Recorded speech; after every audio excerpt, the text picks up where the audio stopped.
Her Aunt Marissa was sewing quietly beside her. Prince Oberyn paced behind them, eyes blazing with anger. His hands twitched at his side, reaching for swords that were not strapped to his body. "Take a seat," Ashura said, looking up. Elia and Alysanne both sat near her. Ashura passed the letter to her daughter and rested her face in her hands.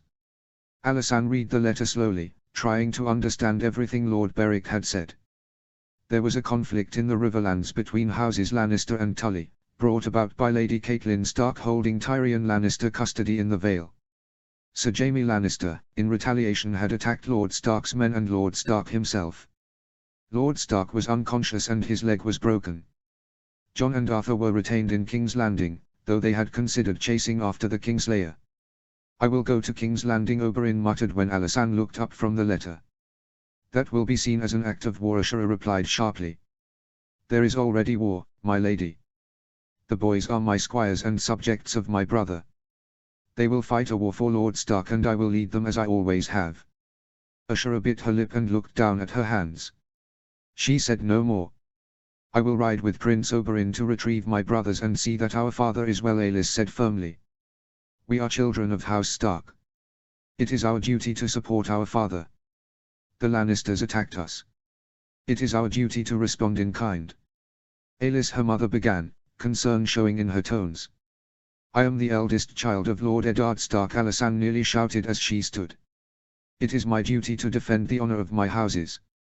My brothers are there, my sisters. I will not stand by while our family is attacked." Ashura turned her gaze from her daughter to Prince Oberyn. "It seems that you have turned all of my children into warriors." She turned back to her daughter, weary. "Be safe, my love. My heart would never mend if I lost you or your brothers." Aelys walked to her mother and embraced her tightly. "I will keep them safe." Ashura laid a gentle hand on her daughter's face. "I need someone to keep you safe." Oberyn laid a hand on Ashura's shoulder and the other on Alysanne's back. "I will keep her safe. I promise." He pulled away and strode to the door. "Meet me at the stables in an hour, Aelys." "Ashura, wait 3 days after our departure to send word to my brother and daughters if you send word by Raven. If you have a man that you trust completely, send him to my brother today explaining everything. I will make no move on behalf of Dorne that Doran does not sanction, but I am not a patient man." The prince swept out of the room a moment later, ready for blood and battle. "We will come back, mother, safe and whole, I swear it." Ashura squeezed her daughter's hand tightly. "I love you. I love you too." Alysanne left the room a few moments later. She hurried to her rooms and changed from her morning riding dress into her travel linens and leathers. Her handmaids brushed through her hair and wove it into a tight braid. When she was ready, she made her way down to the courtyard of the castle.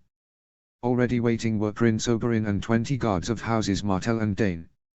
Her mother, aunts, and little brother were waiting in the courtyard as well. She hugged her mother and aunts goodbye, and then knelt before her brother. "I will be back soon," she said as she embraced him. He looked to the ground, his dark purple eyes heavy with tears. "Mom said that our father is hurt. Will he be okay?" "I don't know, but I do know that he will do everything in his power to be okay so that he can meet you." She stood, kissing the top of his head on her way up, and walked toward the waiting men. Their horses were brought out, already saddled and loaded with supplies. They mounted their steeds and rode forth through the gates of Starfall. Alysanne and Oberyn led the men down the causeway and then northward to the Red Mountains of Dorne. From there they would travel north and east, to King's Landing and Uncertainty. "I promise." I promise." Lord Eddard muttered the words in his sleep. Veon Poole was trying to wake him. Ned had been asleep for 6 days and 7 nights. His fever had broken, but his leg would take a very long time to heal. When Ned opened his eyes, Veon gave him water to drink and informed him that the king wanted to see him immediately. When Veon left to summon the captain of Ned's guard and the king, Ned noticed that Jon was sleeping in a corner of the room, his hand on a sword. At least, Ned had thought he was asleep until the boy opened his eyes wide at the sound of the door closing. "Father," he said softly, "are you well?" Ned observed the boy quietly for a few moments.